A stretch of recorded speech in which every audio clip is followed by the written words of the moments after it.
Welcome दोस्तों, विद्यापीठ के BCA first semester के सी प्रोग्रामिंग ट्यूटोरियल्स के इस लेक्चर में आप सभी लोगों का स्वागत है। आज के इस लेक्चर्स में हम वेरिएबल्स, डेटा टाइप और कमेंट्स ये क्या होता है इसके बारे में पढ़ने जा रहे हैं।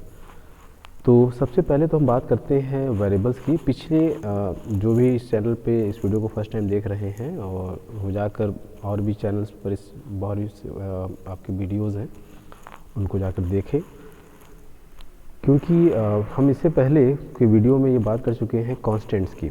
तो हमने बताया था कि कांस्टेंट्स वेरिएबल्स से वो वेरिएबल्स होते हैं which is never change the value after the executions, यानी ऐसे वेरिएबल्स जिनकी वैल्यू ना चेंज हो आफ्टर द प्रोसेसिंग, तो उन्हें हम लोग कहते हैं कांस्टेंट। और उसको बनाने के हमने दो तरीके बताए थे, अगर आप सभी को याद हो। तो एक हमने तरीका बताया था कि CONST कांस्टेंट नाम के कीवर्ड से, और दूसरा था हैज़ डिफाइंड।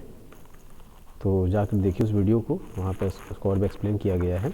चलिए इस लेक्चर्स में हम बात करते हैं वेरिएबल्स क्या होती हैं। बेसिकली वेरिएबल्स वो होती हैं जिनकी वैल्यू चेंज हो जाए आफ्टर द एग्जीक्यूशंस, उन्हें हम लोग वेरिएबल का नाम देते हैं। Change the value after the execution, change the value after the executions is known as variable after the execution.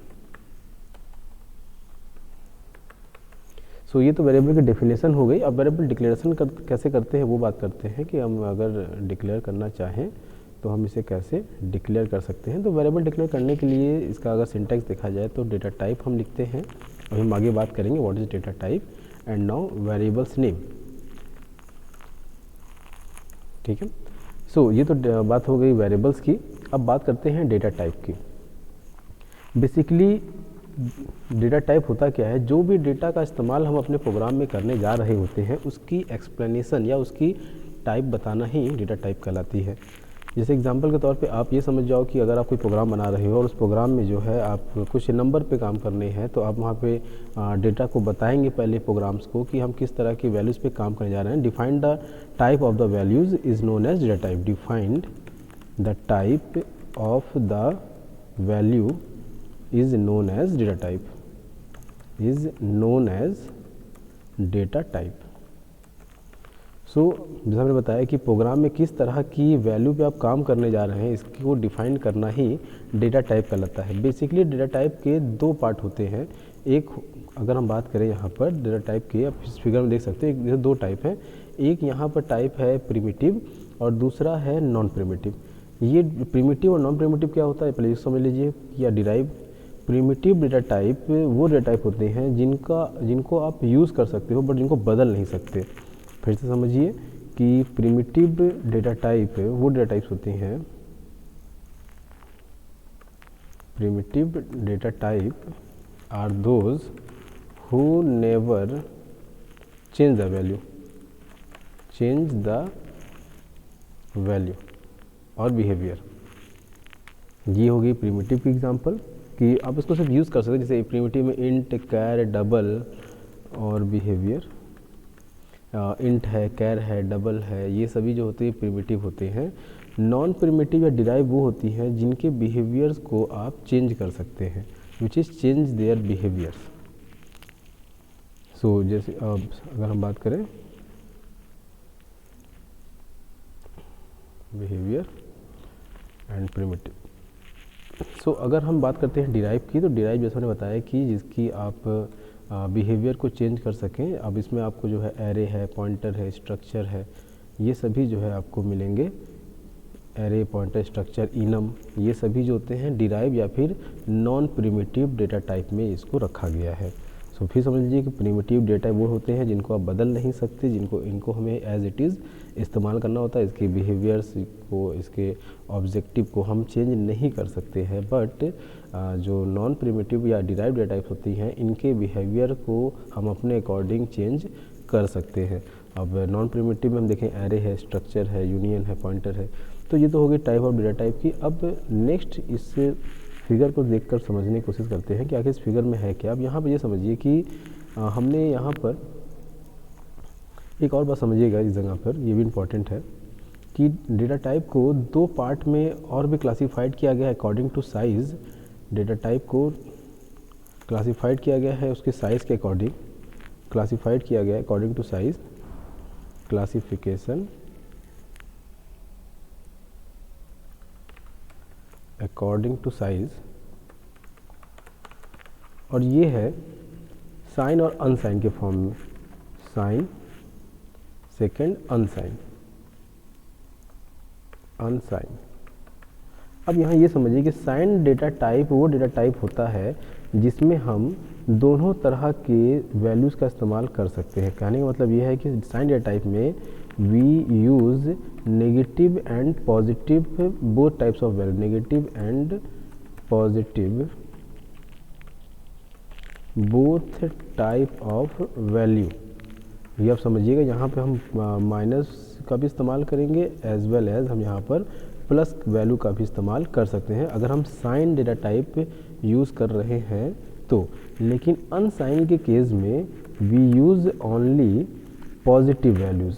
बस ये आपको समझना होगा कि अगर आप अनसाइन डेटा टाइप यूज़ करते हैं तो आप सिर्फ और सिर्फ पॉजिटिव वैल्यूज़ पे काम करेंगे। अब जब हम कोई प्रोग्राम बनाते हैं तो ये हमारी सिलेक्शंस पे बेस्ड होता है कि आप किस तरह की वैल्यूज़ पे काम करने जा रहे हैं। फॉर एग्जांपल अगर समझते हैं कि अगर हमें किसी स्टूडेंट का रोल नंबर लेना है तो ऑब्वियस सी बात है कि स्टूडेंट रोल नंबर किसी का तो -5 या -10 रोल नंबर तो हो नहीं सकता, वो ऑलवेज़ एक पॉजिटिव नंबर होती है।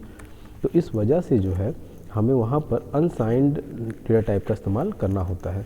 सो ये तो बात हो गई साइन और अनसाइन की। जैसा हमने बताया कि साइन डेटा टाइप वो डेटा टाइप होती है जिसमें सिर्फ हम पॉजिटिव और नेगेटिव दोनों का इस्तेमाल करते हैं, और अनसाइन डेटा टाइप वो डेटा टाइप होती है जिसमें हम सिर्फ और सिर्फ पॉजिटिव वैल्यूज़ का इस्तेमाल करते हैं।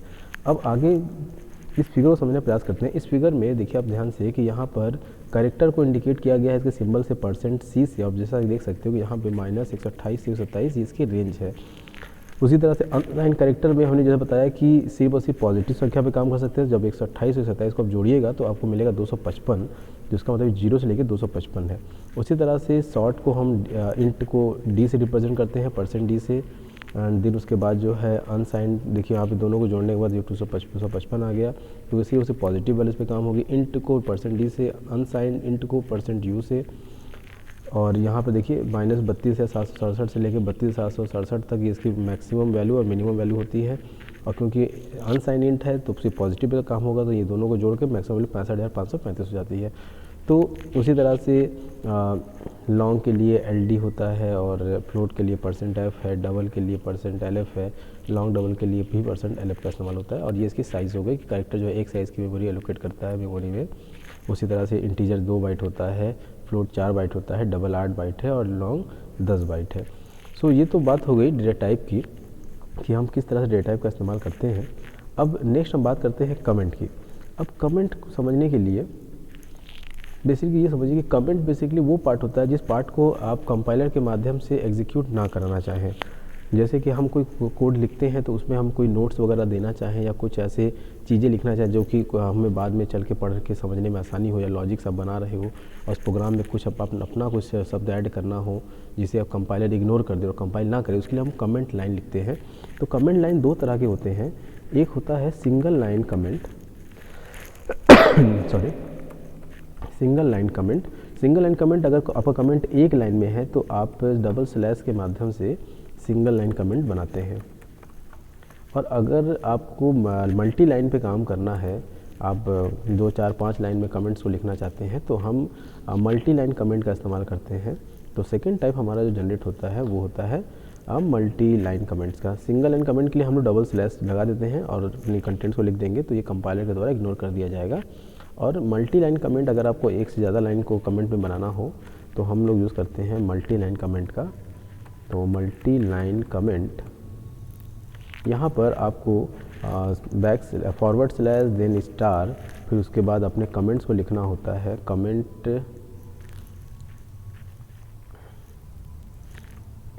इन मल्टी लाइन,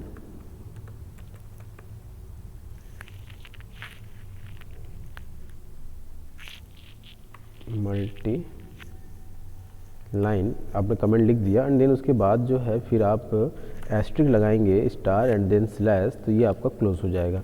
तो जैसा आपने देखा कि कमेंट 2 तरह के होते हैं। एक सिंगल लाइन कमेंट होता है, डबल स्लैश के थ्रू लगता है, डबल स्लैश लगाइए, डबल फॉरवर्ड स्लैश देन उसके बाद आप अपने कमेंट को लिख दीजिए। सेकंड होता है मल्टी लाइन कमेंट, जिसमें कि फॉरवर्ड स्लैश देन स्टार, फिर कमेंट लिखेंगे जितनी लाइन लिखनी है, और फिर उसको क्लोज करने के लिए आपको स्टार एंड देन उसके बाद स्लैश का इस्तेमाल करना है, फॉरवर्ड स्लैश का। तो आपकी पूरी कोड जो है वो जो भी लाइन आप लिखेंगे वो कंपाइलर के माध्यम से कंपाइल नहीं होगा, उसको वो इग्नोर कर देगा। सो डियर, यहाँ पर अगर आप वीडियो देख रहे हैं यहाँ तक, तो आपसे रिक्वेस्ट है कि आप चैनल को सब्सक्राइब कर लें, और इसी तरह के ट्यूटोरियल्स और भी देखने के लिए आप जो है हमारे चैनल को सब्सक्राइब करें। फिर नेक्स्ट वीडियो में हम इसके आगे के यूनिट्स पर डिस्कस करेंगे। देखते रहिए, तब तक के लिए धन्यवाद, अच्छे से रहें, मिलते हैं नेक्स्ट वीडियो में।